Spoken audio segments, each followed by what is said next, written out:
Punjabi radio USA ਸੁਣ ਰਹੇ ਸਾਰੇ ਸਰੋਤਿਆਂ ਨੂੰ ਬਲਵਿੰਦਰ ਕੌਰ ਵੱਲੋਂ ਪਿਆਰ ਭਰੀ ਸਤਿ ਸ਼੍ਰੀ ਅਕਾਲ। ਪ੍ਰੋਗਰਾਮ ਖਬਰ ਤੇ ਨਜ਼ਰ ਵਿੱਚ ਹੋਣਗੇ ਸਾਡੇ ਨਾਲ ਬਲਤੇਜ ਪੰਨੂ ਜੀ। ਉਹਨਾਂ ਤੋਂ ਪੁੱਛਾਂਗੇ ਕੁਛ ਕੁ ਅਪਡੇਟ ਪੰਜਾਬ ਦੇ ਵਿੱਚ ਕੀ ਹੋ ਰਿਹਾ, ਭਾਰਤ ਵਿੱਚ ਕੀ ਹੋ ਰਿਹਾ। ਖਬਰਾਂ ਤੋਂ ਪਹਿਲਾਂ ਧੰਨਵਾਦ ਸਾਡੇ ਸਪਾਂਸਰ ਦਾ ਜਿਨ੍ਹਾਂ ਨੇ ਇਸ ਪ੍ਰੋਗਰਾਮ ਨੂੰ ਸਪਾਂਸਰ ਕੀਤਾ। ਸਭ ਤੱਕ ਪਹੁੰਚਾਇਆ ਖਾਲਸਾ ਇੰਸ਼ੋਰੈਂਸ ਏਜੰਸੀ ਸੈਨੋ ਜੇ 4082722500।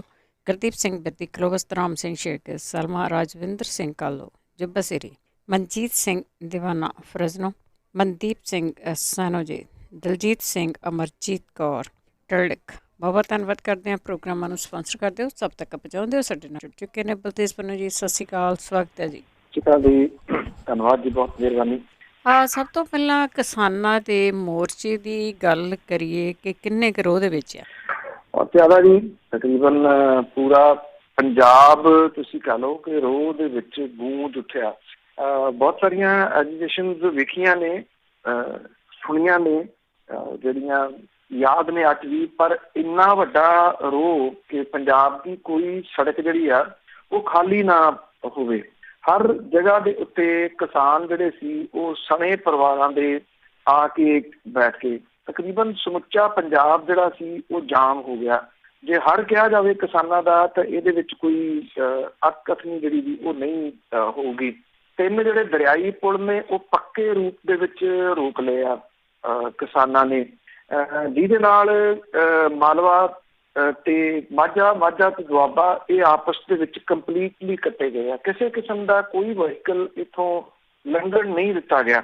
ਔਰ ਇਹਦੇ ਵਿੱਚ ਜਿਹੜੀ ਇੱਕ ਡਿਫਰੈਂਟ ਗੱਲ ਇਹ ਸੀ ਕਿ ਲੋਕਾਂ ਕੋਈ ਸ਼ਿਕਾਇਤ ਨਹੀਂ ਕੀਤੀ।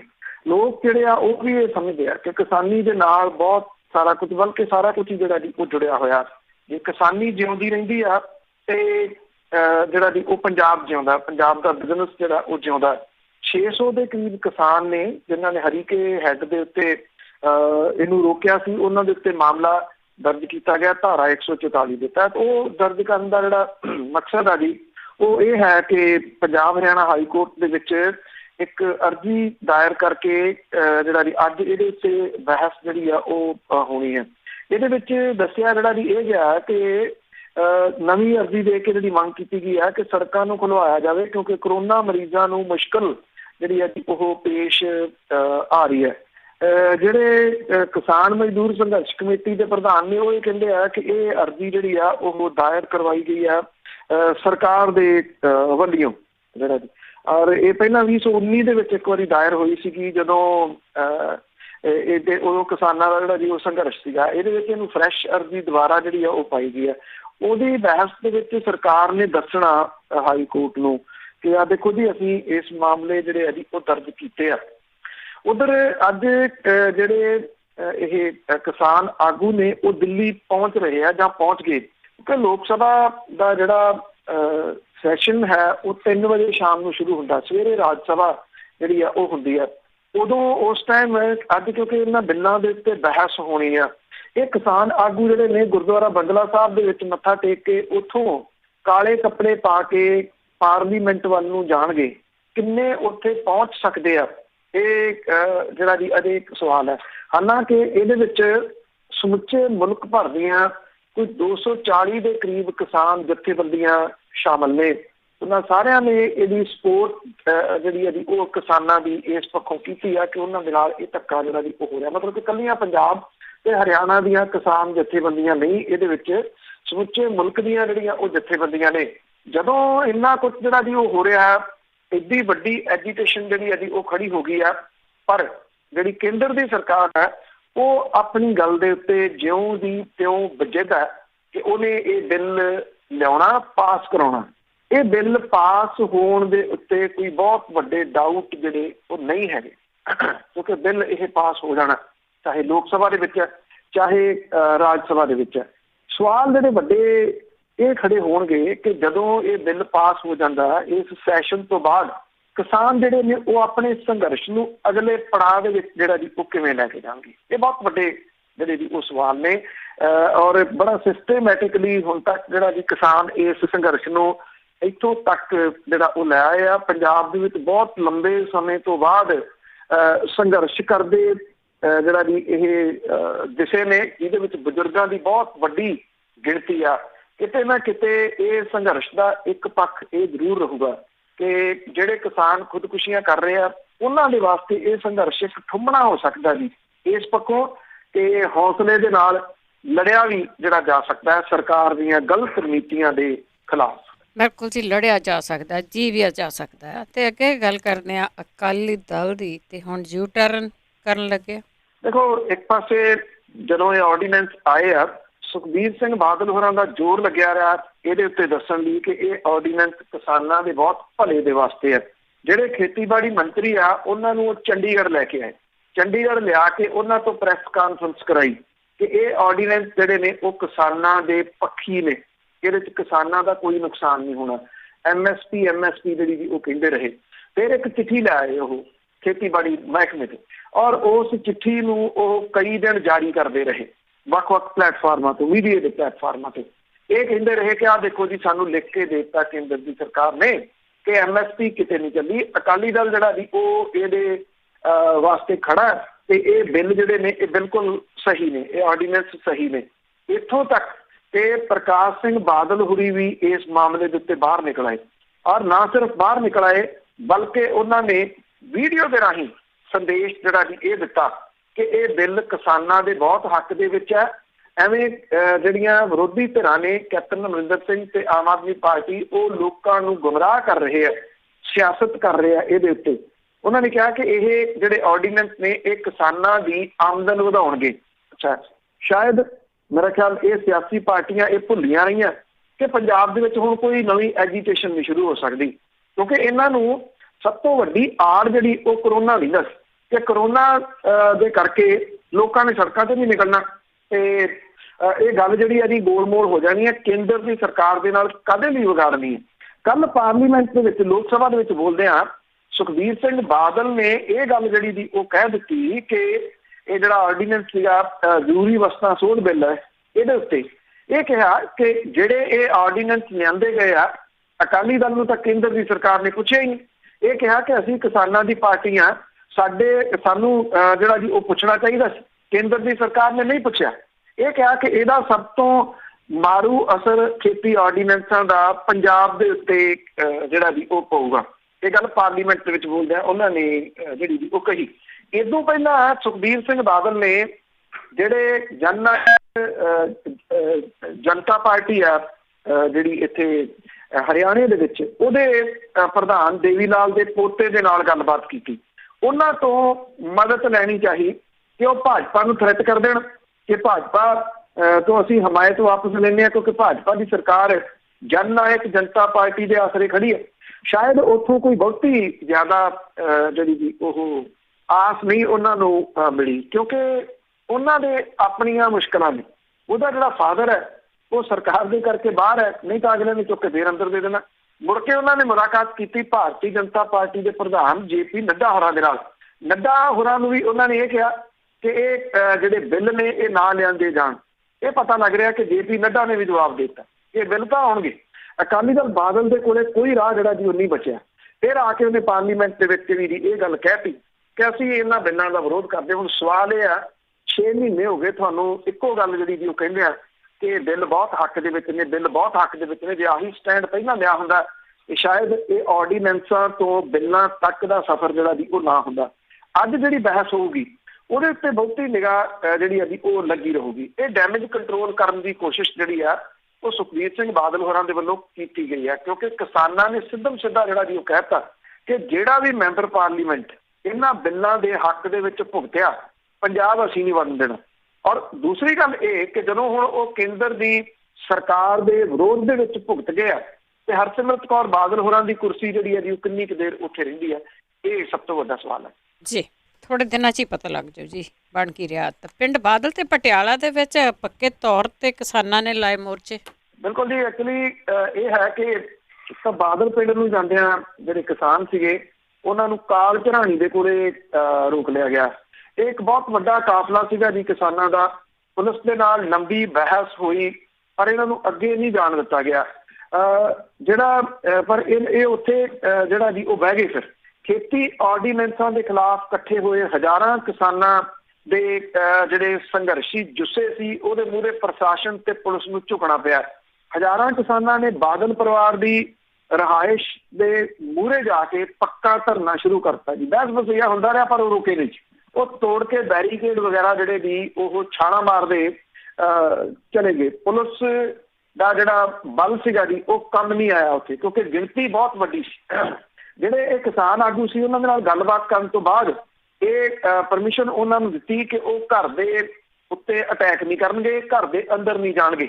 ਪ੍ਰਸ਼ਾਸਨ ਨੇ ਇਹ ਗੱਲ ਕਹੀ ਕਿ 2 ਘੰਟੇ ਬਾਦਲ ਪਰਿਵਾਰ ਦੀ ਰਿਹਾਇਸ਼ ਦੇ ਨੇੜੇ ਮੁਜ਼ਾਹਰੇ ਤੋਂ ਬਾਅਦ ਦਾਣਾ ਮੰਡੀ ਦੇ ਵਿੱਚ ਲਗਾਤਾਰ ਧਰਨੇ ਦੇ ਉੱਤੇ ਸਹਿਮਤੀ ਜਿਹੜੀ ਆ ਉਹ ਬਣੀ ਹੈ। ਧਰਨੇ ਦੀ ਅਗਵਾਈ ਜਿਹੜੇ ਦੀ ਉਹ ਕਿਸਾਨ ਯੂਨੀਅਨ ਏਕਤਾ ਉਗਰਾਹਾਂ ਦੇ ਆਗੂ ਜਿਹੜੇ ਆ ਬਾਦਲ ਵਾਲੇ ਦੀ ਕਰ ਰਹੇ ਆ। ਜਿਹੜੇ ਇਹ ਆਗੂ ਨੇ ਉਹਨਾਂ ਨੇ ਇਹ ਗੱਲ ਕਹੀ ਕਿ ਕਾਂਗਰਸ ਤੇ ਅਕਾਲੀ ਦਲ ਦੇ ਵਿੱਚ ਕੋਈ ਵੀ ਕਿਸਾਨ ਪੱਖੀ ਨਹੀਂ ਹੈ। ਦੋਵਾਂ ਦੀਆਂ ਨੀਤੀਆਂ ਨੇ ਕਿਸਾਨਾਂ ਨੂੰ ਨਿਘਾਰ ਦੇ ਵੱਲ ਧੱਕਿਆ ਔਰ ਇਹਨਾਂ ਨੇ ਇਹ ਕਿਹਾ ਕਿ ਬਾਦਲ ਪਿੰਡ ਦੇ ਵਿੱਚ ਇਹ ਧਰਨਾ 6 ਦਿਨ ਤੱਕ ਚੱਲੂਗਾ। ਇਹ ਜਿਹੜਾ ਵੀ ਕਿਹਾ ਗਿਆ ਕਿ ਕਿਸਾਨ ਜਿਹੜੇ ਨੇ ਉਹ ਕੁਝ ਘੰਟੇ ਤੋਂ ਬਾਅਦ ਉਹਨਾਂ ਨੂੰ ਦਾਣਾ ਮੰਡੀ ਦੇ ਵਿੱਚ ਧਰਨਾ ਲਾਉਣ ਦੀ ਪਰਮਿਸ਼ਨ ਦਿੱਤੀ ਗਈ ਹੈ। ਇਹ ਧਰਨਾ ਪੱਕਾ ਲੱਗ ਗਿਆ ਉੱਥੇ 6 ਦਿਨ ਦੇ ਵਾਸਤੇ ਬਾਦਲ ਪਿੰਡ।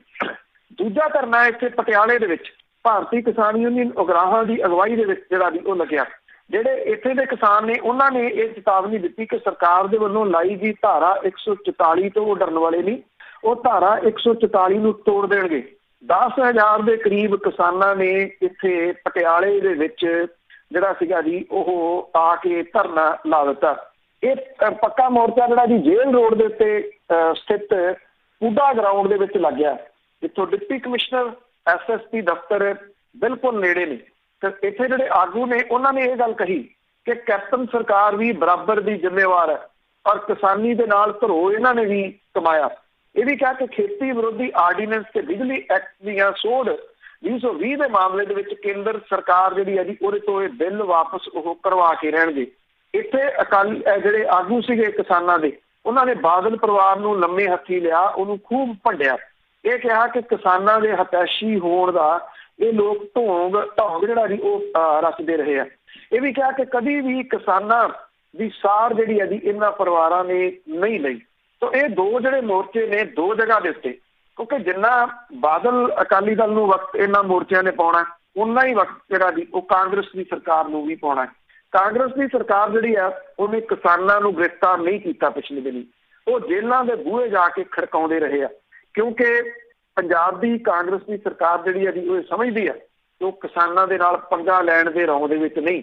ਉਹਨੂੰ ਪਤਾ ਏਡੀ ਵੱਡੀ ਗਿਣਤੀ ਦੇ ਵਿੱਚ ਸੜਕਾਂ ਦੇ ਉੱਤੇ ਨਿਕਲੇ ਕਿਸਾਨ ਕੋਈ ਪਤਾ ਨਹੀਂ ਕਿ ਕਿਹੋ ਜਿਹਾ ਸੱਦਾ ਦੇ ਕੇ ਕਿੱਧਰ ਨੂੰ ਤੁਰ ਪੈਣ, ਤੇ ਇਹ ਗਿਣਤੀ ਏਡੀ ਵੱਡੀ ਆ ਇਹ ਡੱਕੀ ਨਹੀਂ ਜਿਹੜਾ ਜੀ ਉਹ ਜਾ ਸਕਣੀ, ਇਹ ਰੋਕੀ ਨਹੀਂ ਫਿਰ ਜਿਹੜਾ ਉਹ ਜਾ ਸਕਣੀ।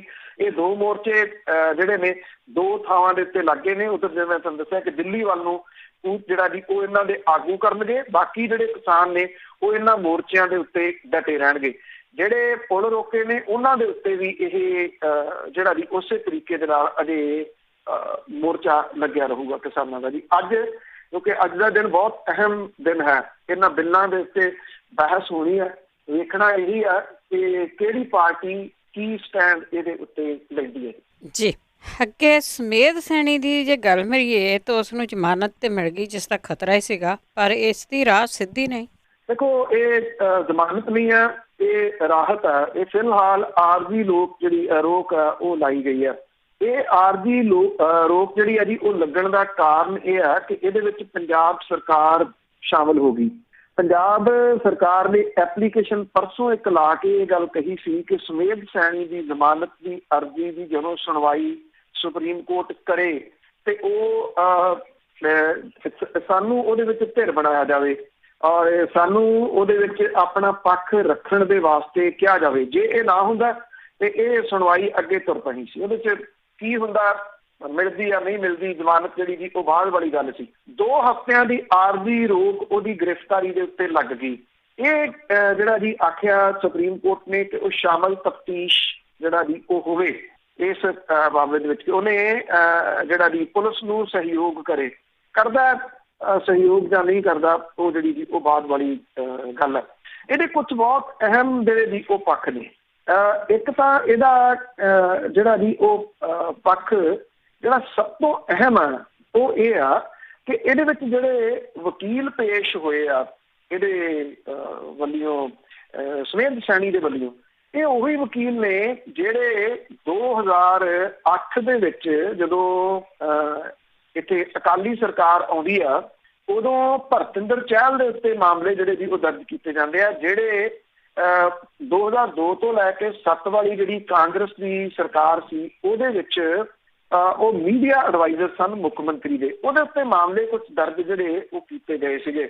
ਅੱਛਾ, ਉਹਦੇ ਵਿੱਚ ਜਦੋਂ ਪੇਸ਼ ਹੋਏ ਸੀਗੇ ਉਦੋਂ ਉਹਨਾਂ ਨੇ ਇਹ ਗੱਲ ਕਹੀ ਸੀਗੀ ਕਿ ਜਿਹੜਾ ਸੁਮੇਧ ਸੈਣੀ ਆ ਇਹਨੇ ਬਹੁਤ ਜਿਹੜਾ ਵੀ ਉਹ ਗਲਤ ਤਰੀਕੇ ਦੇ ਨਾਲ ਭਰਤਿੰਦਰ ਚਹਿਲ ਦੇ ਉੱਤੇ ਮਾਮਲੇ ਦਰਜ ਕੀਤੇ ਆ। ਉਹ ਵਕੀਲ ਹੁਣ ਜਿਹੜਾ ਜੀ ਇਹਦੇ ਸੁਮੇਧ ਸੈਣੀ ਦੇ ਵੱਲੋਂ ਪੇਸ਼ ਹੋਇਆ, ਉਹ ਕਹਿੰਦਾ ਜੀ ਕਿ ਜਿਹੜੀ ਪੰਜਾਬ ਦੀ ਸਰਕਾਰ ਹੈ ਉਹਨੇ ਇੱਕ ਰੰਜਿਸ਼ ਦੇ ਤਹਿਤ ਸੁਮੇਧ ਸੈਣੀ ਦੇ ਉੱਤੇ ਇਹ ਮਾਮਲੇ ਜਿਹੜੇ ਆ ਉਹ ਦਰਜ ਕੀਤੇ ਆ, ਕਿਉਂਕਿ ਐਥਿਕਸ ਜਿਹੜੇ ਆ ਜੀ ਉਹ ਇਹ ਕਹਿੰਦੇ ਆ ਕਿ ਜਿਹੜਾ ਵਕੀਲ ਇੱਕ ਵਾਰੀ ਕਿਸੇ ਦੇ ਵਿਰੋਧ ਦੇ ਵਿੱਚ ਭੁਗਤਦਾ ਉਹ ਉਹਦੇ ਹੱਕ ਦੇ ਵਿੱਚ ਨਹੀਂ ਜਿਹੜਾ ਜੀ ਉਹ ਭੁਗਤਦਾ, ਪਰ ਇੱਥੇ ਉਹ ਹੋਇਆ। ਦੂਜਾ ਇਹਦੇ ਵਿੱਚ ਜਿਹੜੀ ਦੀ ਅਹਿਮ ਪੱਖ ਇਹ ਆ ਕਿ ਕੱਲ ਜਿਹੜੀ ਬਾਈਬਲ ਕਲਾਂ ਮਾਮਲੇ ਦੇ ਵਿੱਚ ਸੁਣਵਾਈ ਹੋਈ ਆ, ਜਿਹੜਾ ਕਿ ਇੱਥੇ ਪੁਲਿਸ ਗੋਲੀ ਦੇ ਨਾਲ ਮਾਰੇ ਗਏ 2 ਜਿਹੜੇ ਵਿਅਕਤੀ ਸੀ, ਉਹਨਾਂ ਦੇ ਪਰਿਵਾਰਾਂ ਨੇ ਐਪਲੀਕੇਸ਼ਨ ਲਾਈ ਸੀ ਫਰੀਦਕੋਟ ਦੇ ਵਿੱਚ ਕਿ ਇੰਸਪੈਕਟਰ ਪ੍ਰਦੀਪ ਸਿੰਘ ਨੂੰ ਵਾਅਦਾ ਮਾਫ ਗਵਾਹ ਨਾ ਬਣਾਇਆ ਜਾਵੇ। ਉਹਨਾਂ ਦਲੀਲ ਇਹ ਦਿੱਤੀ ਸੀ ਕਿ ਮੁੱਖ ਦੋਸ਼ੀ ਹੈ। ਅਦਾਲਤ ਨੇ ਇਹ ਦਲੀਲ ਨਹੀਂ ਮੰਨੀ, ਉਹਨੇ ਪ੍ਰਦੀਪ ਸਿੰਘ ਨੂੰ ਵਾਅਦਾ ਮਾਫ ਗਵਾਹ ਜਿਹੜਾ ਦੀ ਉਹ ਬਣਾ ਲਿਆ। ਜੇ 3 ਦਿਨ ਪਹਿਲਾਂ ਵੀ ਤੁਹਾਨੂੰ ਯਾਦ ਹੋਵੇ, ਜਦੋਂ ਕੁੰਵਰ ਵਿਜੇ ਪ੍ਰਤਾਪ ਸਿੰਘ ਹੋਰੀ ਜਿਹੜੇ ਦੀ ਉਹ ਅਦਾਲਤ ਦੇ ਵਿੱਚ ਪੇਸ਼ ਹੁੰਦੇ ਆ, ਉਹਨਾਂ ਨੂੰ ਅਦਾਲਤ ਪੁੱਛਦੀ ਹੈ ਕਿ ਤੁਹਾਡੇ ਅਨੁਸਾਰ ਕਿਹੜੇ ਲੋਕ ਇਸ ਗੋਲੀ ਕਾਂਡ ਦੇ ਲਈ ਦੋਸ਼ੀ ਨੇ, ਤਾਂ ਉਹ ਸੁਮੇਧ ਸੈਣੀ ਤੇ ਪਰਮਰਾਜ ਸਿੰਘ ਉਮਰਾ ਨੰਗਲ ਦਾ ਨਾਮ ਲੈਂਦੇ ਆ। ਜਿਹੜੀ ਪ੍ਰਦੀਪ ਸਿੰਘ ਨੇ 18 ਸਫ਼ਿਆਂ ਦੀ ਗਵਾਹੀ ਦਿੱਤੀ ਆ ਵਾਅਦਾ ਮਾਫ ਗਵਾਹ ਦੀ, ਉਹਦੇ ਵਿੱਚ ਵੀ ਇਹਨਾਂ ਦੋਨਾਂ ਦਾ ਨਾਮ ਹੈ, ਸੁਮੇਧ ਸੈਣੀ ਦਾ, ਸਾਬਕਾ DGP ਦਾ, ਤੇ ਮੌਜੂਦਾ ਮੁਅੱਤਲ ਚੱਲ ਰਹੇ IG ਪਰਮਰਾਜ ਸਿੰਘ ਉਮਰਾ ਨੰਗਲ ਦਾ। ਮਤਲਬ ਇਹ ਕਿ ਜਦੋਂ ਕੱਲ ਹੁਣ ਅਦਾਲਤ ਦੇ ਵੱਲੋਂ ਰਾਹ ਸਿੱਧਾ ਹੋ ਗਿਆ ਤੇ ਸਿੱਧਾ ਨਾਮ ਇਹਨਾਂ 2 ਜਾਣਿਆਂ ਦਾ ਪਰਚੇ ਦੇ ਵਿੱਚ ਸ਼ਾਮਿਲ ਹੋਊਗਾ, ਸੁਮੇਧ ਸੈਣੀ ਦਾ ਤੇ ਪਰਮਰਾਜ ਉਮਰਾ ਨੰਗਲ ਦਾ। ਸੁਮੇਧ ਸੈਣੀ ਦੇ ਉੱਤੇ ਇਸ ਮਾਮਲੇ ਦੇ ਵਿੱਚ ਗ੍ਰਿਫਤਾਰੀ ਦੀ ਤਲਵਾਰ ਲਟਕਣੀ ਸ਼ੁਰੂ ਹੋ ਗਈ। ਜਿਹੜੀ ਉਹ ਇੱਥੋਂ Z+ ਸਿਕਿਉਰਿਟੀ ਛੱਡ ਕੇ ਭੱਜ ਗਿਆ, ਉਸ ਮਸਲੇ ਦੇ ਵਿੱਚ ਕਿਉਂਕਿ ਹਾਈ ਕੋਰਟ ਨੇ ਜਿਹੜੀ ਉਹਨੂੰ ਛੋਟ ਦਿੱਤੀ ਹੋਈ ਸੀ ਵੀ 3 ਦਿਨਾਂ ਦਾ ਉਹਨੂੰ ਸਮਾਂ ਦਿਓ ਜੇ ਉਹਨੂੰ ਗ੍ਰਿਫਤਾਰ ਕਰਨਾ, ਤਾਂ ਉਸ ਮਸਲੇ ਦੇ ਉੱਤੇ ਜਿਹੜਾ ਉਹਨੂੰ ਨਾਲ ਉਹਦੇ ਵਿੱਚ ਇੱਕ ਕਲੌਜ਼ ਸੀਗੀ ਕਿ ਉਹ ਸ਼ਹਿਰ ਛੱਡ ਕੇ ਨਹੀਂ ਜਾ ਸਕਦਾ ਬਿਨਾਂ ਅਦਾਲਤ ਨੂੰ ਦੱਸਿਆ। ਜਿਹੜੇ ਵਕੀਲ ਨੇ ਹੁਣ ਉਹ ਇਹ ਮਾਮਲਾ ਵੀ ਉਠਾਉਣਗੇ, ਪਰ ਸਭ ਤੋਂ ਇਹਦਾ ਜਿਹੜਾ ਅਹਿਮ ਪੱਖ ਆ ਜੀ ਉਹ ਇਹ ਆ ਕਿ ਕੀ ਸੁਮੇਧ ਸੈਣੀ ਇਨਵੈਸਟੀਗੇਸ਼ਨ ਦੇ ਵਿੱਚ ਸ਼ਾਮਿਲ ਹੁੰਦਾ, ਜੇ ਨਹੀਂ ਹੁੰਦਾ ਤੇ ਇੱਕ ਹੋਰ ਕੰਟੈਂਪਟ ਆਫ ਕੋਰਟ ਹੋ ਜਾਏਗੀ ਸੁਪਰੀਮ ਕੋਰਟ ਵਾਲੀ। SIT ਜਿਹੜੀ ਆ ਉਹਨੂੰ ਕਦੋਂ ਸੱਦਦੀ ਹੈ? ਕੀ ਬਾਰ-ਬਾਰ ਸੱਦਦੀ ਹੈ? ਇੱਕੋ ਵਾਰੀ ਸੱਦਦੀ ਆ, ਉਹਦੇ ਮੁਤਾਬਕ ਸੱਦਦੀ ਹੈ। ਜੇ ਉਹ ਸ਼ਾਮਲ ਤਫਤੀਸ਼ ਹੋਣ ਦੇ ਵਾਸਤੇ ਆਉਂਦਾ ਤੇ ਫਿਰ ਬਾਈਬਲ ਕਲਾਂ ਗੋਲੀ ਕਾਂਡ ਵਾਲਾ ਜਿਹੜਾ ਜੀ ਉਹ ਮਾਮਲਾ ਕੀ ਉਹਦੇ ਵਿੱਚ ਕੁਝ ਤੇਜ਼ੀ ਲਿਆ ਕੇ ਇਹ ਜਿਹੜਾ ਜੀ ਉਸ ਮਾਮਲੇ ਦੇ ਵਿੱਚ ਉਹਨੂੰ ਕੀ ਅਰੈਸਟ ਕੀਤਾ ਜਾ ਸਕਦਾ, ਕਿਉਂਕਿ ਇੱਥੇ ਇਹ ਨਹੀਂ ਭੁੱਲਣਾ ਚਾਹੀਦਾ ਕਿ ਜਿਹੜਾ ਬਾਈਬਲ ਕਲਾਂ ਵਾਲਾ ਮਾਮਲਾ ਹੈ ਉਸ ਮਸਲੇ ਦੇ ਉੱਤੇ ਉਹਦੇ ਕੋਲੇ ਅਦਾਲਤ ਤੋਂ ਕਿਸੇ ਕਿਸਮ ਦੀ ਕੋਈ ਰਾਹਤ ਨਹੀਂ ਹੈ ਜੀ। ਉੱਥੇ ਵੀ ਲੈ ਲਓ ਕੁਛ ਕਰ ਲਓ। ਅੱਗੇ ਪੱਤਰਕਾਰਾਂ ਦੇ ਨਾਲ ਜੋ ਬਦਸਲੂਕੀ ਹੋਈ ਆ ਉਸ ਦੀ SGPC ਨੇ ਮਾਫੀ ਮੰਗੀ। ਇਹ ਕੱਲ ਜਿਹੜੀ SGPC ਨੇ ਜੋ ਕੁਛ ਉਹਦੀ ਟਾਸਕ ਫੋਰਸ ਨੇ ਜਿਹੜਾ ਵੀ ਉਹ ਕੀਤਾ ਉਹ ਨਿੰਦਣ ਵਾਲਾ ਹੈ ਬਿਨਾਂ ਕਿਸੇ ਸ਼ੱਕ ਦੇ। ਚਾਹੇ ਉਹ ਦੇਖੋ ਸਿੱਧੇ ਤਾਂ ਸਤਿਕਾਰ ਕਮੇਟੀ ਵਾਲੇ ਵੀ ਹੈ ਨਹੀਂ ਗੇ, ਜੋ ਕੁਛ ਉਹ ਕਰਦੇ ਰਹੇ ਆ, ਜੋ ਕਟਾਪਾ ਉਹ ਕਰਦੇ ਰਹੇ ਆ, ਉਹੋ ਜਿਹਾ ਕਟਾਪਾ ਜਿਹੜਾ ਵੀ ਇੱਥੇ ਕਰ ਦਿੱਤਾ ਟਾਸਕ ਫੋਰਸ ਵਾਲਿਆਂ ਨੇ। ਪਰ ਇੱਥੇ ਜਿਹੜਾ ਸਵਾਲ ਵੱਡਾ ਇਹ ਹੈ ਕਿ ਸ਼੍ਰੋਮਣੀ ਗੁਰਦੁਆਰਾ ਪ੍ਰਬੰਧਕ ਕਮੇਟੀ ਦੇ ਜਿਹੜੇ ਪ੍ਰਧਾਨ ਹੈ ਗੋਬਿੰਦ ਸਿੰਘ ਲੌਂਗੋਵਾਲ ਜੀ, ਉਹ ਅਕਾਲੀ ਦਲ ਢੀਂਡਸਾ ਗਰੁੱਪ ਦੇ ਆਗੂਆਂ ਨੂੰ ਮਿਲ ਸਕਦੇ ਆ, ਉਹਨਾਂ ਦੇ ਨਾਲ ਗੱਲਬਾਤ ਕਰ ਸਕਦੇ ਆ, ਤੇ ਸਤਿਕਾਰ ਕਮੇਟੀ ਦੇ ਨਾਲ ਗੱਲਬਾਤ ਕਿਉਂ ਨਹੀਂ ਸੀ ਕਰ ਸਕਦੇ, ਜਾਂ ਬਾਕੀ ਜਿਹੜੀਆਂ ਜਥੇਬੰਦੀਆਂ ਬੈਠੀਆਂ ਸੀ ਉਹਨਾਂ ਦੇ ਨਾਲ ਗੱਲਬਾਤ ਕਿਉਂ ਨਹੀਂ ਸੀ ਕਰ ਸਕਦੇ? ਉਹ ਕੀਤੀ ਜਾਣੀ ਚਾਹੀਦੀ ਸੀ। ਟਾਸਕ ਫੋਰਸ ਦੇ ਵਿੱਚ ਕਿਹੜੇ ਲੋਕ ਭਰਤੀ ਕੀਤੇ ਜਾਂਦੇ ਆ, ਇਹ ਇੱਕ ਬਹੁਤ ਅਹਿਮ ਜਿਹੜਾ ਜੀ ਉਹ ਵਿਸ਼ਾ ਹੈ, ਕਿਉਂਕਿ ਅਕਸਰ ਤੁਸੀਂ ਦੇਖਿਆ ਹੋਣਾ ਕਿ ਜੂਨ ਦੇ ਮੌਕੇ ਦੇ ਉੱਤੇ ਇਹ ਟਾਸਕ ਫੋਰਸ ਦਾ ਜਿਹੋ ਜਿਹਾ ਰੋਲ ਹੁੰਦਾ ਕਿਸੇ ਨੂੰ ਭੁੱਲਿਆ ਨਹੀਂ। ਕਿਵੇਂ ਇਹ ਕਿਰਪਾਨਾਂ ਡਾਂਗਾਂ ਜਿਹੜੀਆਂ ਜੀ ਉਹ ਕੱਢਦੀ ਹੈ, ਕਿਵੇਂ ਇਹ ਗੁੰਡਾਗਰਦੀ ਕਰਦੀ ਹੈ। ਕੱਲ ਵਾਲੀ ਜਿਹੜੀ ਵੀਡੀਓ ਆ ਉਹ ਬਹੁਤ ਕੁਝ ਜਿਹੜਾ ਉਹ ਕਹਿੰਦੀ ਆ। ਇਹਦੇ ਵਿੱਚ ਪੱਤਰਕਾਰ ਵੀ ਜਿਹੜੇ ਜੀ ਉਹ ਬਖਸ਼ੇ ਨਹੀਂ ਗਏ। 2 ਪੱਤਰਕਾਰ ਜਿਹੜੇ ਸੀਗੇ ਜੀ ਉਹਨਾਂ ਦੇ ਉੱਤੇ ਹਮਲਾ ਕੀਤਾ ਗਿਆ, ਪੱਤਰਕਾਰ ਦਾ ਕੈਮਰਾ ਜਿਹੜਾ ਸੀ ਉਹ ਤੋੜ ਦਿੱਤਾ ਗਿਆ। ਪੱਤਰਕਾਰ ਭਾਈਚਾਰਾ ਜਿਹੜਾ ਜੀ ਉਹ ਖੜਾ ਹੋਇਆ ਔਰ ਉਹਨਾਂ ਨੇ ਮੁੱਖ ਮੰਤਰੀ ਨੂੰ ਇਹ ਕਹਿਤਾ ਕਿ ਇਸ ਮਾਮਲੇ ਦੇ ਉੱਤੇ ਮਾਮਲਾ ਦਰਜ ਕੀਤਾ ਜਾਵੇ, ਪੁਲਿਸ ਦੇ ਕੋਲੇ ਮਾਮਲਾ ਦਰਜ ਕੀਤਾ ਜਾਵੇ ਟਾਸਕ ਫੋਰਸ ਦੇ ਖਿਲਾਫ। ਇਦੋਂ ਪਹਿਲਾਂ ਟਾਸਕ ਫੋਰਸ ਵਾਲਿਆਂ ਨੇ ਕੀ ਕੀਤਾ, ਜਿੱਥੇ ਇਹ ਧਰਨੇ ਦੇ ਉੱਤੇ ਬੈਠੇ ਸੀ ਉਹਦੇ ਆਲੇ ਦੁਆਲੇ ਆਰਜੀ ਟੀਨਾਂ ਦੀ ਕੰਧ ਖੜੀ ਕਰਤੀ ਤੇ ਅੰਦਰ ਨਾ ਕਿਸੇ ਨੂੰ ਜਾਣ ਦਿੱਤਾ ਜਾਵੇ, ਨਾ ਬਾਹਰ ਜਿਹੜਾ ਉਹ ਆਉਣ ਦਿੱਤਾ ਜਾਵੇ। ਇਹਦੇ ਕਰਕੇ ਜਿਹੜਾ ਸੀ ਉਹ ਬੜਾ ਇੱਕ ਟੈਂਸ ਵਾਲਾ ਮਾਹੌਲ ਬਣ ਗਿਆ। ਮੁੜ ਕੇ ਜਦੋਂ ਟਾਸਕ ਫੋਰਸ ਆਈ ਆ, ਇਹਨਾਂ ਨੇ ਗਾਲਾਂ ਕੱਢੀਆਂ ਗੰਦੀਆਂ, ਜਿਹੜੀਆਂ ਵੀਡੀਓ ਦੇ ਵਿੱਚ ਵੀ ਰਿਕਾਰਡ ਹੋ ਗਈਆਂ ਕਿ ਉਸ ਜਗ੍ਹਾ ਦੇ ਉੱਤੇ ਆਫਟਰ ਆਲ ਅੱਗੇ ਵੀ ਸਿੱਖ ਹੀ ਬੈਠੇ ਆ, ਤੁਸੀਂ ਉਹਨਾਂ ਦੇ ਨਾਲ ਕਿਸੇ ਚੱਜ ਦੇ ਤਰੀਕੇ ਦੇ ਨਾਲ ਵੀ ਪੇਸ਼ ਆ ਸਕਦੇ ਹੋ। ਉਹਨਾਂ ਦੇ ਨਾਲ ਹੈ ਪੱਤਰਕਾਰਾਂ ਦੇ ਨਾਲ ਜਿਹੜਾ ਦੀ ਉਹ ਕਿਹੜਾ ਏਡੀ ਜਿਹੜੀ ਉਹ ਦੁਸ਼ਮਣੀ ਸੀ, ਉਸ ਤੋਂ ਸਿਰਫ ਜਿਹੜੀ ਉਹ ਉੱਥੇ ਰਿਕਾਰਡਿੰਗ ਹੀ ਕਰ ਰਹੇ ਸੀਗੇ। ਹਾਲਾਂਕਿ ਬਾਅਦ ਦੇ ਵਿੱਚ ਜਿਹੜੀ ਕਹਾਣੀ ਆ ਉਹ ਨਿਬੜੀ ਕਿਵੇਂ ਹੈ, ਨਿਬੜੀ ਵੀ ਇਸ ਤਰੀਕੇ ਦੇ ਨਾਲ ਹੀ ਹੈ ਕਿ ਇਹ ਧਰਨਾ ਜਿਹੜਾ ਉਹ ਸ਼੍ਰੋਮਣੀ ਕਮੇਟੀ ਦੇ ਮੁੱਖ ਦਫ਼ਤਰ ਦੇ ਬਾਹਰੋਂ ਹਟਾ ਕੇ ਸਾਹਮਣੇ ਬਣੀ ਜਿਹੜੀ ਇਮਾਰਤ ਹੈ ਉਹਦੇ ਥੱਲੇ ਲੈ ਗਏ। ਇਸ ਮਾਮਲੇ ਦੇ ਵਿੱਚ ਜਿਹੜੀਆਂ ਸਿੱਖ ਜਥੇਬੰਦੀਆਂ ਨੇ ਉਹਨਾਂ ਦੇ ਵੱਲੋਂ ਆਪਣੇ ਤੌਰ ਦੇ ਉੱਤੇ 16 ਸਤੰਬਰ ਨੂੰ ਪੁਲਿਸ ਕਮਿਸ਼ਨਰ ਦੇ ਕੋਲੇ ਦਰਖਾਸਤ ਦੇ ਕੇ ਕੇਸ ਦਰਜ ਕਰਨ ਦੀ ਮੰਗ ਜਿਹੜੀ ਹੈ ਉਹ ਕੀਤੀ ਜਾਊਗੀ।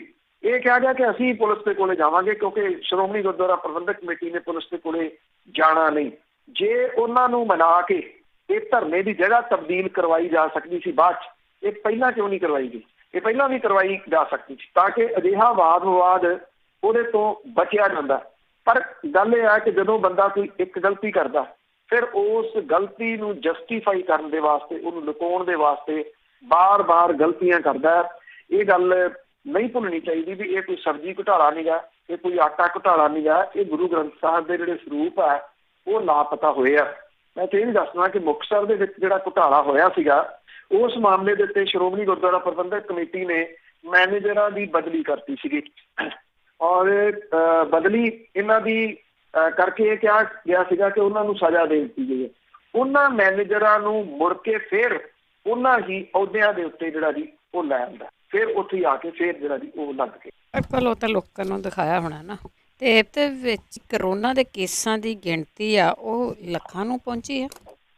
ਨਹੀਂ, ਮੁਲਕ ਦੀ ਜੀ ਮੁਲਕ ਦੀ 50 ਲੱਖ ਨੂੰ ਕ੍ਰਾਸ ਜਿਹੜੀ ਜੀ ਉਹ ਕਰ ਗਈ ਹੈ। 50 ਲੱਖ 18,034 ਮਾਮਲੇ ਹੋ ਗਏ ਜੀ। 91,096 ਮਾਮਲੇ 24 ਘੰਟਿਆਂ ਦੇ ਵਿੱਚ ਆਏ ਆ ਔਰ ਮੌਤਾਂ ਦੀ ਗਿਣਤੀ ਵੀ ਵੱਧ ਗਈ 1000 ਤੋਂ ਹੁਣ ਤੱਕ ਜੀ 1283 ਮੌਤਾਂ ਜਿਹੜੀਆਂ ਉਹ ਹੋਈਆਂ ਨੇ। 82,091 ਮੌਤਾਂ ਹੋ ਚੁੱਕੀਆਂ ਹੋਈਆਂ ਨੇ। ਇੱਥੇ ਕੋਈ ਜ਼ਿਕਰ ਜਿਹੜਾ ਜੀ ਗੋਦੀ ਮੀਡੀਆ ਦੇ ਵਿੱਚ ਹੈ ਨਹੀਂ ਗਾ ਇਹਨਾਂ ਚੀਜ਼ਾਂ ਦਾ। ਨਾ ਕੋਈ ਮੰਤਰੀ ਬੋਲੇ, ਨਾ ਪ੍ਰਧਾਨ ਮੰਤਰੀ ਜਿਹੜਾ ਜੀ ਉਹ ਬੋਲੇ। ਗੋਦੀ ਮੀਡੀਆ ਦੇ ਕੋਲੇ ਜਿਹੜਾ ਮੁੰਬਈ ਦੇ ਵਿੱਚ ਹੋਇਆ ਕੰਗਨਾ ਰਣੌਤ ਤੇ ਜਿਹੜੀ ਰੀਆ ਚੱਕਰਵਰਤੀ, ਉਹਦਾ ਮਾਮਲਾ ਹੀ ਸੂਤ ਨਹੀਂ ਆ ਰਿਹਾ।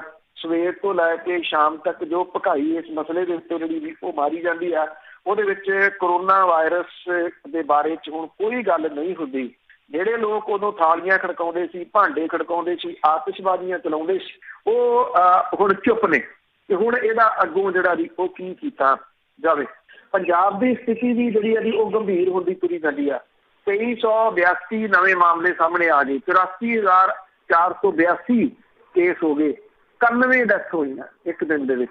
ਮੌਤਾਂ ਦੀ ਗਿਣਤੀ ਡੇ ਬਾਈ ਡੇ ਵੱਧਦੀ ਤੁਰੀ ਜਾ ਰਹੀ ਹੈ। 2514 ਮੌਤਾਂ ਜਿਹੜੀਆਂ ਹੋ ਚੁੱਕੀਆਂ ਹੋਈਆਂ ਨੇ। ਹਰਿਆਣੇ ਦੇ ਵਿੱਚ 2493 ਨਵੇਂ ਮਾਮਲੇ ਸਾਹਮਣੇ ਆਏ, 98,622 ਹੋ ਗਏ, 26 ਮੌਤਾਂ ਹੋਈਆਂ ਉੱਥੇ। ਮੌਤ ਦਰ ਜਿਹੜੀ ਆ ਪੰਜਾਬ ਦੀ ਉਹ ਬਹੁਤ ਖਤਰਨਾਕ ਤਰੀਕੇ ਦੇ ਨਾਲ ਜਿਹੜੀ ਉਹ ਉੱਪਰ ਨੂੰ ਜਾ ਰਹੀ ਹੈ। ਇਹਦਾ ਕੋਈ ਫਿਕਰਮੰਦੀ ਜਿਹੜੀ ਜੀ ਉਹ ਹੈ ਨਹੀਂ ਜੀ, ਨਾ ਸਰਕਾਰਾਂ ਨੂੰ ਨਾ ਜਿਹੜੀ ਜੀ ਉਹ ਲੋਕਾਂ ਨੂੰ। ਲੋਕ ਵੀ ਉਸੇ ਤਰੀਕੇ ਦੇ ਨਾਲ ਜਿਹੜਾ ਜੀ ਉਹ ਤੁਰੇ ਫਿਰਦੇ ਨੇ ਤੇ ਜਿਹੜੀ ਸਰਕਾਰ ਹੈ ਉਹਨੂੰ ਇਹ ਲੱਗਦਾ ਕਿ ਠੀਕ ਹੈ ਤੁਰੇ ਫਿਰਨ ਦਿਓ, ਐਵੇਂ ਕਾਹਦੇ ਲਈ ਇਹਨਾਂ ਚੀਜ਼ਾਂ ਦੀ ਹੁਣ ਫਿਕਰ ਕਰਨ ਦੀ ਲੋੜ ਹੈ। ਜਿੰਨੇ ਕੁ ਮਰਨੇ ਹੋਏ ਉਹਨੇ ਇੱਕ ਮਰ ਜਾਣਗੇ। ਕੋਈ ਇਹੋ ਜਿਹੇ ਹਾਲਾਤ ਜਿਹੜੇ ਜੀ ਉਹ ਸਰਕਾਰ ਨੇ ਆਪੇ ਹੀ ਜਿਹੜੇ ਆ ਉਹ ਬਣਾ ਲਏ ਹੋਏ ਆ। ਜਿਹੜਾ ਇਹ ਮਾਮਲੇ ਨੇ ਇਹਦੇ ਨਾਲ ਹੁਣ ਜਿਹੜਾ ਚਾਈਨਾ ਹੈ ਜੀ ਉਹਦੇ ਤੋਂ ਜਿਹੜਾ ਜੀ ਉਹ ਕ੍ਰਾਸ ਬਰਾਬਰ ਦੇ ਉੱਤੇ ਆ ਗਿਆ ਭਾਰਤ ਜਿਹੜਾ ਜੀ ਇਹਨਾਂ ਕੇਸਾਂ ਦੇ ਮਾਮਲੇ ਦੇ ਵਿੱਚ। ਔਰ ਸਿਹਤ ਵਿਭਾਗ ਦੇ ਅਨੁਸਾਰ ਜਿਹੜੇ ਕਰੋਨਾ ਵਾਇਰਸ ਦੇ ਕਰਕੇ 80,776 ਲੋਕ ਹੁਣ ਤੱਕ ਜਿਹੜੇ ਜੀ ਉਹ ਮਾਰੇ ਜਾ ਚੁੱਕੇ ਆ। ਪੰਜਾਬ ਦੇ ਵਿੱਚ 2500 ਤੋਂ ਪਾਰ ਜਿਹੜੀ ਹੈ ਜੀ ਉਹ ਹੋ ਗਈ ਹੈ। 91 ਮੌਤਾਂ ਜਿਹੜੀਆਂ ਪਿਛਲੇ 24 ਘੰਟਿਆਂ ਦੇ ਵਿੱਚ ਪੰਜਾਬ ਦੇ ਵਿੱਚ ਹੋਈਆਂ ਨੇ। ਜਿਹੜਾ ਜੀ ਕਿਹਾ ਗਿਆ ਕਿ ਹੁਣ ਤੱਕ ਸੂਬੇ ਦੇ ਵਿੱਚ 21,154 ਸਰਗਰਮ ਕੇਸ ਨੇ, ਜਿਨ੍ਹਾਂ ਦੇ ਵਿੱਚੋਂ 88 ਲੋਕ ਜਿਹੜੇ ਨੇ ਉਹ ਵੈਂਟੀਲੇਟਰ ਦੇ ਉੱਤੇ ਨੇ ਤੇ 481 ਲੋਕਾਂ ਦਾ ਆਕਸੀਜਨ ਦੇ ਰਾਹੀਂ ਇਲਾਜ ਜਿਹੜਾ ਉਹ ਕੀਤਾ ਜਾ ਰਿਹਾ। ਸਭ ਤੋਂ ਵੱਡੀ ਗੱਲ ਜਿਹੜੀ ਹੈ ਜੀ ਉਹ ਇਹੀ ਹੈ ਕਿ ਸਰਕਾਰਾਂ ਉਹ ਭੁੱਲ ਭੁਲਾ ਗਈਆਂ ਜੀ ਕਰੋਨਾ ਵਾਇਰਸ ਨੂੰ। ਜਿਹੜੇ ਖਬਰੀ ਚੈਨਲ ਨੇ ਜੀ, ਉਹ ਖਬਰੀ ਚੈਨਲ ਤਾਂ ਵੈਸੇ ਰਹੇ ਹੀ ਨਹੀਂ, ਉਹਨਾਂ ਦੇ ਵਾਸਤੇ ਹੁਣ ਇਹ ਕੋਈ ਖਬਰ ਜਿਹੜੀ ਉਹ ਨਹੀਂ ਹੈਗੀ। ਹੈਰਾਨੀ ਵਾਲੀ ਗੱਲ ਇਹ ਆ ਕਿ ਜਿਹੜੀਆਂ ਕਰੋਨਾ ਵਾਇਰਸ ਦੇ ਨਾਲ ਸੰਬੰਧਿਤ ਖਬਰਾਂ ਨੇ, ਜਿਹੜੀਆਂ ਪਹਿਲਾਂ ਮੁੱਖ ਪੰਨੇ ਮੱਲਦੀਆਂ ਸੀ ਅਖਬਾਰਾਂ ਤੇ, ਉਹ ਚੌਥੇ ਇੱਕ ਸਫ਼ੇ ਦੇ ਉੱਤੇ ਜਿਹੜਾ ਵੀ ਉਹ ਆ ਗਈਆਂ ਨੇ। ਹਾਲਾਂਕਿ ਕੇਸਾਂ ਦੀ ਗਿਣਤੀ ਦੇ ਵਿੱਚ ਲਗਾਤਾਰ ਵਾਧਾ ਹੋ ਰਿਹਾ। ਜਿਹੜੀ ਮਹੀਨੇ ਕੁ ਬਾਅਦ ਮਨ ਕੀ ਬਾਤ ਕੀਤੀ ਜਾਂਦੀ ਆ, ਹੁਣ ਉਹਦੇ ਵਿੱਚ ਵੀ ਕਰੋਨਾ ਦਾ ਕੋਈ ਜ਼ਿਕਰ ਸੁਣਨ ਨਹੀਂ ਮਿਲਦਾ। ਜਿਹੜੇ ਇਹ ਕਹਿੰਦੇ ਸੀ ਵੀ ਅਸੀਂ ਤਾਂ ਮਹਾਭਾਰਤ 18 ਦਿਨਾਂ 'ਚ ਜਿੱਤ ਲਿਆ ਸੀ, ਤੁਸੀਂ ਮੈਨੂੰ 3 ਹਫ਼ਤੇ ਦਿਓ, 3 ਹਫ਼ਤਿਆਂ ਦੇ ਵਿੱਚ ਅਸੀਂ ਕਰੋਨਾ ਦੀ ਜੰਗ ਜਿਹੜੀ ਉਹ ਜਿੱਤ ਕੇ ਦਿਖਾਵਾਂਗੇ। ਹੁਣ ਤਾਂ ਕਈ 3 ਹਫ਼ਤੇ ਜਿਹੜਾ ਜੀ ਉਹ ਲੰਘ ਗਏ ਔਰ ਇਸ ਖਤਰਨਾਕ ਲੈਵਲ ਦੇ ਉੱਤੇ ਇਹ ਸਾਰਾ ਕੁਝ ਚਲੇ ਗਿਆ ਕਿ ਸਮਝ ਹੀ ਹੁਣ ਜਿਹੜਾ ਜੀ ਉਹ ਨਹੀਂ ਆ ਰਿਹਾ ਕਿ ਕਹਾਣੀ ਕਿੱਧਰ ਨੂੰ ਜੀ। ਉਹ ਤਾਂ ਤਾਲੀਆਂ ਥਾਲੀਆਂ ਨਾਲ ਭੱਜ ਗਿਆ ਨਾ ਕਰੋਨਾ ਤੇ ਗੱਲ ਕਰਦੇ ਸਿੰਚਾਈ ਘੁਟਾਲੇ ਦੀ, ਉਹ ਅਕਾਲੀ ਸਰਕਾਰ ਵੇਲੇ ਹੋਇਆ ਸੀ, ਪਰ ਹੁਣ 3.5 ਸਾਲ ਬਾਅਦ ਜ਼ਿਆਦਾ ਹੀ ਸਰਕਾਰ। ਦੇਖੋ, ਇਹ ਦੋ ਪੱਖ ਨੇ। ਹੋਇਆ ਇਹ ਅਕਾਲੀ ਸਰਕਾਰ ਦੇ ਸਮੇਂ ਸੀਗਾ, ਪਰ ਜਿਹੜਾ ਇਹਦੇ ਵਿੱਚ ਫੜਿਆ ਸੀਗਾ ਗੁਰਿੰਦਰ ਸਿੰਘ ਭਾਪਾ, ਉਹਨੇ ਜਿਹੜਾ ਇੱਕ ਬਿਆਨ ਦਿੱਤਾ ਸੀ ਅਹਿਮ, ਜਿਹਦੇ ਵਿੱਚ ਕੁਝ ਮੰਤਰੀਆਂ ਦੇ ਤੇ ਕੁਝ IAS ਅਫਸਰਾਂ ਦੇ ਨਾਮ ਲਏ ਸੀ। ਉਹ ਉਹਨੇ ਉਦੋਂ ਲਏ ਸੀ ਜਦੋਂ ਨਵੀਂ ਸਰਕਾਰ ਬਣ ਗਈ ਸੀ। ਨਵੀਂ ਸਰਕਾਰ ਮਾਰਚ 'ਚ ਬਣਦੀ ਆ ਤੇ ਇਹ ਗੁਰਿੰਦਰ ਸਿੰਘ ਭਾਪਾ ਜਿਹੜਾ ਇਹ ਨਵੰਬਰ 17 ਦੇ ਵਿੱਚ ਇਹ ਹਲਫੀਆ ਬਿਆਨ ਦਿੰਦਾ ਵਿਜੀਲੈਂਸ ਦੇ ਕੋਲੇ ਕਿ ਮੈਂ ਇਕੱਲੇ ਨੇ ਪੈਸੇ ਥੋੜੀ ਖਾਦੇ ਆ, ਇਹ ਪੈਸੇ ਉਹ ਕਹਿੰਦਾ ਕਿ ਮੈਂ ਤਾਂ ਦੂਜਿਆਂ ਨੂੰ ਵੀ ਖਵਾਏ ਆ। ਕਿਹਨੂੰ ਖਵਾਏ ਆ ਇਹ ਉਹ ਦੱਸਦਾ ਹਲਫੀਆ ਬਿਆਨ ਦੇ ਵਿੱਚ। ਉਸ ਹਲਫੀਆ ਬਿਆਨ ਦੀ ਕਾਪੀ ਮੇਰੇ ਕੋਲੇ ਵੀ ਜਿਹੜੀ ਉਹ ਹੈਗੀ ਆ, ਔਰ ਉਹਦੇ ਵਿੱਚ ਉਹ ਇਹ ਕਹਿੰਦਾ ਕਿ ਇੱਕ ਸਾਬਕਾ ਸਿੰਚਾਈ ਮੰਤਰੀ ਅਕਾਲੀ ਦਲ ਦੇ ਸਮੇਂ ਜਨਮੇਜਾ ਸਿੰਘ ਸੇਖੋਂ ਤੇ ਸ਼ਰਨਜੀਤ ਸਿੰਘ ਢਿੱਲੋਂ, ਇਹਨਾਂ ਦੋਨਾਂ ਨੂੰ ਪੈਸੇ ਉਹਨੇ ਦਿੱਤੇ ਆ। ਉਹਦੇ ਵਿੱਚ ਅਮਾਊਂਟ ਵੀ ਦੱਸਦਾ ਕਿੰਨਾ ਕਰੋੜਾਂ ਦੇ ਹਿਸਾਬ ਦੇ ਨਾਲ ਜਿਹੜਾ ਉਹ ਦਿੱਤਾ ਕਿਉਂ ਆ? ਬਿੱਲ ਜਿਹੜੇ ਉਹ ਪਾਸ ਕਰਾਉਣ ਦੇ ਵਾਸਤੇ। ਇਸ ਹਲਫੀਆ ਬਿਆਨ ਦੇ ਵਿੱਚ ਉਹ ਇਹ ਵੀ ਗੱਲ ਕਹਿੰਦਾ ਕਿ 3 ਅਫਸਰ ਨੇ ਉਸ ਵੇਲੇ ਦੇ, ਵੈਸੇ ਇਸ ਸਮੇਂ 3 ਰਿਟਾਇਰ ਹੋ ਗਏ, ਕਿ ਇਹਨਾਂ ਨੂੰ ਵੀ ਉਹਨੇ ਪੈਸੇ ਜਿਹੜੇ ਆ ਉਹ ਦਿੱਤੇ ਆ। ਇਹਨਾਂ ਦੇ ਵਿੱਚੋਂ ਇੱਕ ਚੀਫ ਸੈਕਟਰੀ ਵੀ ਜਿਹੜਾ ਵੀ ਉਹ ਰਿਹਾ ਸਰਵੇਸ਼ ਕੌਸ਼ਲ, ਉਹਨੂੰ ਕਹਿੰਦਾ ਉਹ ਮੈਂ ਪੈਸੇ ਦਿੱਤੇ ਆ। ਉਹਦੇ 'ਚ ਹਲਫੀਆ ਬਿਆਨ ਦੇ ਵਿੱਚ ਸਪੈਸ਼ਲ ਚੀਫ ਸੈਕਟਰੀ ਸੀ KDS ਸਿੱਧੂ, ਉਹਨੂੰ ਵੀ ਕਹਿੰਦਾ ਕਿ ਕਰੋੜਾਂ ਰੁਪਈਆ ਉਹਨੇ ਜਿਹੜਾ ਵੀ ਉਹ ਦਿੱਤਾ। ਇਹ ਪ੍ਰਮੁੱਖ ਸਕੱਤਰ ਜਿਹੜਾ ਵੀ ਉਹ ਰਹੇ ਆ ਉਹ ਇਸ ਵਿਭਾਗ ਦੇ ਉਸ ਵੇਲੇ। ਇੱਕ 15 ਕੁ ਦਿਨ ਪਹਿਲਾਂ ਰਿਟਾਇਰ ਹੋਏ ਜਿਹੜੇ ਕਾਹਨ ਸਿੰਘ ਪੰਨੂ ਨੇ, ਉਹਨਾਂ ਦਾ ਨਾਮ ਵੀ ਜਿਹੜਾ ਉਹ ਲੈਂਦਾ। ਉਹ ਇਹ ਕਹਿੰਦਾ ਕਿ ਉਹਨੂੰ ਵੀ ਜਿਹੜਾ ਵੀ ਮੈਂ ਪੈਸੇ ਦਿੱਤੇ ਆ। ਹੁਣ ਕਿਉਂਕਿ ਇਹ ਨਹੀਂ ਹੈ ਕਿ ਪੈਸੇ ਦਿੱਤੇ ਗਏ ਆ ਇਹਨਾਂ ਮੰਤਰੀਆਂ ਨੂੰ, ਸਾਬਕਾ ਮੰਤਰੀਆਂ ਨੂੰ ਪੈਸੇ ਦਿੱਤੇ ਗਏ ਆ, ਜਾਂ ਹੁਣ ਜਿਹੜੇ ਸਾਬਕਾ ਹੋ ਗਏ IAS ਅਫਸਰ ਨੇ ਇਹਨਾਂ ਨੂੰ ਪੈਸੇ ਦਿੱਤੇ ਗਏ ਆ। ਪਰ ਇਹਦੇ ਵਿੱਚ ਇੱਕ ਗੰਭੀਰ ਮਸਲਾ ਇਹ ਆ ਕਿ ਉਹ ਦੋਸ਼ ਲਾਉਂਦਾ, ਉਹ ਕਥਿਤ ਰੂਪ ਦੇ ਵਿੱਚ ਦੋਸ਼ ਹੈ।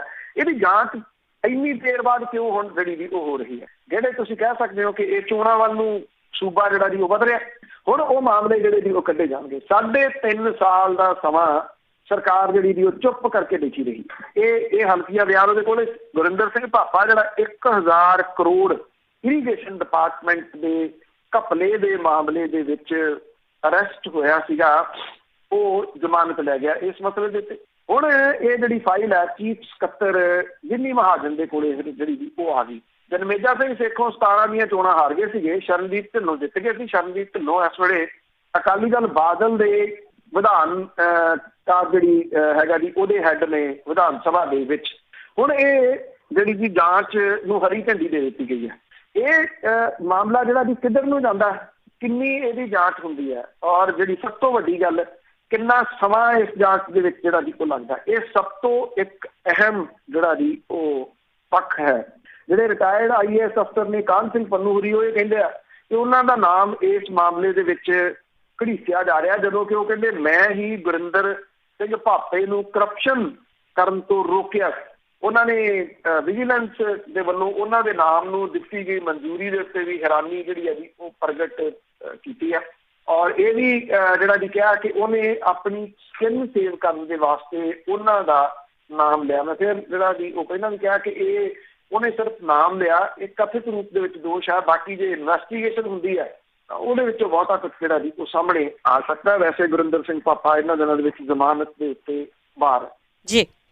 ਤੇ ਅਖੀਰ ਦੇ ਵਿੱਚ ਗੱਲ ਕਰਦੇ ਹਾਂ, ਲੋਕਡਾਊਨ ਦੇ ਦੌਰਾਨ ਜੋ ਮਜ਼ਦੂਰ ਮਾਰੇ ਗਏ ਸੀ ਸੜਕਾਂ ਤੇ, ਉਹਨਾਂ ਦਾ ਕੋਈ ਵੀ ਰਿਕਾਰਡ ਨਹੀਂ ਸਰਕਾਰ ਕੋਲ। ਇਹ ਬੜੀ ਜਿਹੜੀ ਜੀ ਬਦਕਿਸਮਤੀ ਵਾਲੀ ਗੱਲ ਹੈ ਕਿ ਲੋਕ ਸਭਾ ਦੇ ਵਿੱਚ ਇਹ ਮਾਮਲਾ ਉੱਠਦਾ, ਲੋਕ ਸਭਾ ਦੇ ਵਿੱਚ ਇਹ ਮਾਮਲਾ ਉਠਾਇਆ ਜਾਂਦਾ ਹੈ ਕਿ ਜਦੋਂ ਲੋਕਡਾਊਨ ਹੋਇਆ ਸੀ, ਇਹ ਡਰਦੇ ਮਾਰੇ ਜਿਹੜੇ ਮਜ਼ਦੂਰ ਸੀਗੇ ਉਹ ਆਪਣੇ ਘਰਾਂ ਨੂੰ ਤੁਰ ਪਏ ਕਿ ਉਹਨਾਂ ਦੀ ਰੋਟੀ ਰੋਜੀ ਦਾ ਕੋਈ ਪ੍ਰਬੰਧ ਨਹੀਂ ਗਾ ਸੂਬਿਆਂ ਦੇ ਵਿੱਚ, ਉਹ ਆਪਣੇ ਘਰੀ ਜਾਣਾ ਚਾਹੁੰਦੇ ਆ, ਜਾਂ ਬਹੁਤੇ ਇਹ ਕਹਿੰਦੇ ਸੀ ਵੀ ਜੇ ਮਰਨਾ ਹੀ ਆ ਤੇ ਆਪਣੇ ਘਰੇ ਜਾ ਕੇ ਕਿਉਂ ਨਾ ਮਰੀਏ। ਹੁਣ ਜਦੋਂ ਇਹ ਮਾਮਲਾ ਲੋਕ ਸਭਾ ਦੇ ਵਿੱਚ ਉੱਠਿਆ, ਸਰਕਾਰ ਨੂੰ ਇਹ ਕਿਹਾ ਗਿਆ ਕਿ ਇਹਨਾਂ ਲੋਕਾਂ ਨੂੰ ਕੁਝ ਮੁਆਵਜ਼ਾ ਦੇ ਦਿਓ। ਜਿਹੜੇ ਮਾਰੇ ਗਏ ਸੀਗੇ ਰਸਤੇ ਦੇ ਵਿੱਚ, ਕੁਝ ਗੱਡੀਆਂ 'ਚ ਹੀ ਪਏ ਰਹਿ ਗਏ, ਕੁਝ ਪੈਦਲ ਤੁਰੇ ਜਾਂਦੇ, ਉਹਨਾਂ ਨੂੰ ਖਾਣ ਨੂੰ ਕੁਝ ਨਹੀਂ ਮਿਲਿਆ, ਪੀਣ ਨੂੰ ਪਾਣੀ ਨਹੀਂ ਮਿਲਿਆ, ਉਹਦੇ ਕਰਕੇ ਉਹ ਮਾਰੇ ਗਏ। ਇੱਕ ਬੜੀ ਦਰਦਨਾਕ ਤਸਵੀਰ ਉਹਨਾਂ ਦਿਨਾਂ ਦੇ ਵਿੱਚ ਵਾਇਰਲ ਹੋਈ ਸੀਗੀ, ਜਿੱਥੇ ਇੱਕ ਛੋਟਾ ਜਿਹਾ ਬੱਚਾ ਆਪਣੀ ਮਾਂ ਨੂੰ ਉਠਾ ਰਿਹਾ ਕਿ ਉਹ ਉੱਠ ਕੇ ਉਹਨੂੰ ਜਿਹੜਾ ਵੀ ਕੁਝ ਖਾਣ ਨੂੰ ਦੇਵੇ। ਸਟੇਸ਼ਨ ਦੇ ਉੱਤੇ ਉਹ ਪਈ ਹੋਈ ਆ, ਪਰ ਉਹ ਜਿਹੜੀ ਔਰਤ ਆ ਐਕਚੁਅਲੀ ਕੀ ਸੀਗਾ ਕਿ ਉਹ ਇਸ ਦੁਨੀਆ ਨੂੰ ਛੱਡ ਕੇ ਜਿਹੜਾ ਵੀ ਉਹ ਜਾ ਚੁੱਕੀ ਹੋਈ ਸੀ। ਇੱਦਾਂ ਦੀਆਂ ਦਰਦਨਾਕ ਤਸਵੀਰਾਂ ਸਾਹਮਣੇ ਆਈਆਂ ਸੀ।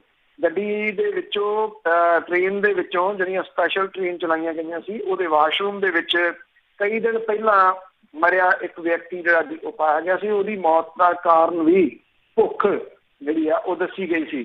ਸਰਕਾਰ ਕਹਿੰਦੀ ਸਾਡੇ ਕੋਲੇ ਕੋਈ ਅੰਕੜਾ ਨਹੀਂ ਹੈਗਾ ਇਸ ਚੀਜ਼ ਦਾ ਕਿ ਕਿੰਨੇ ਲੋਕ ਉਸ ਟਾਈਮ ਦੇ ਉੱਤੇ ਮਾਰੇ ਗਏ ਸੀਗੇ। ਹੈਰਾਨੀ ਵਾਲੀ ਗੱਲ ਇਹ ਆ ਕਿ ਇਹ ਅੰਕੜੇ ਜਿਹੜੇ ਵੀ ਉਹ ਮੌਜੂਦ ਨੇ, ਜਿਹੜੀਆਂ ਵੱਖ-ਵੱਖ NGOs ਨੇ ਉਹਨਾਂ ਨੇ ਇਹ ਅੰਕੜੇ ਕੱਢ ਕੇ ਰੱਖੇ ਹੋਏ ਆ ਕਿ ਕਿੰਨੀਆਂ ਡੈਥ ਜਿਹੜੀਆਂ ਦੀ ਹੋਈਆਂ। ਕੋਈ 250 ਦੇ ਕਰੀਬ ਡੈਥ ਜਿਹੜੀਆਂ ਇਹ ਹੋਈਆਂ ਸੀਗੀਆਂ। ਇਹ ਤਾਂ ਜਿਹੜਾ ਵੀ ਉਹ ਕਿਹਾ ਜਾ ਰਿਹਾ, ਸਰਕਾਰ ਕਹਿੰਦੀ ਹੈ ਕਿ 1 ਕਰੋੜ ਬੰਦਾ ਜਿਹੜਾ ਸੀਗਾ ਜੀ ਉਹ ਆਪਣੇ ਘਰਾਂ ਨੂੰ ਗਿਆ ਅਪਰੋਕਸੀਮੇਟਲੀ।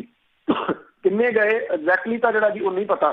ਇਹਦੀ ਚਰਚਾ ਜਿਹੜੀ ਸੀ ਦੁਨੀਆ ਭਰ ਦੇ ਵਿੱਚ ਉਦੋਂ ਹੋਈ ਕਿ ਇਹ ਕਿਵੇਂ ਬਿਨਾਂ ਕਿਸੇ ਜਿਹੜਾ ਵੀ ਉਹ ਸਿਸਟਮ ਤੋਂ, ਬਿਨਾਂ ਕਿਸੇ ਤਿਆਰੀ ਤੋਂ ਲੋਕਡਾਊਨ ਕਰ ਦਿੱਤਾ ਗਿਆ। 4 ਘੰਟੇ ਦਾ ਜਿਹੜਾ ਸਮਾਂ ਸੀਗਾ ਜੀ ਉਹ ਦਿੱਤਾ ਗਿਆ ਮਜ਼ਦੂਰਾਂ ਨੂੰ। ਮਜ਼ਦੂਰ ਮੁੜ ਕੇ ਜਿਹੜਾ ਸੀ ਜੀ ਉਹ ਆਪਣੇ ਘਰਾਂ ਵੱਲ ਨੂੰ ਭੱਜ ਪਏ ਔਰ ਉਹਨਾਂ ਨੂੰ ਇਹ ਨਾ ਪਤਾ ਲੱਗਿਆ ਕਿ ਕਦੋਂ ਜਿਹੜਾ ਜੀ ਉਹਨਾਂ ਨੇ ਪਹੁੰਚਣਾ। 1200 ਕਿਲੋਮੀਟਰ ਚੱਲ ਕੇ ਇਹ ਮਜ਼ਦੂਰ ਆਪਣੇ ਘਰਾਂ ਤੱਕ ਜਿਹੜਾ ਜੀ ਉਹ ਗਏ। ਬਿਹਾਰ ਦੇ ਵਿੱਚ ਚੋਣਾਂ ਹੋ ਰਹੀਆਂ। ਬਿਹਾਰ ਇੱਕ ਸੂਬਾ ਉਹ ਆ ਜਿਹੜੇ ਇਹ ਮਜ਼ਦੂਰ ਜਿਹੜੇ ਸੀ ਬਹੁਤ ਵੱਡੀ ਗਿਣਤੀ ਦੇ ਵਿੱਚ ਬਿਹਾਰ ਤੋਂ ਸੀਗੇ, ਜਿਹੜੇ ਆਪਣੇ ਘਰ ਵੱਲ ਨੂੰ ਗਏ।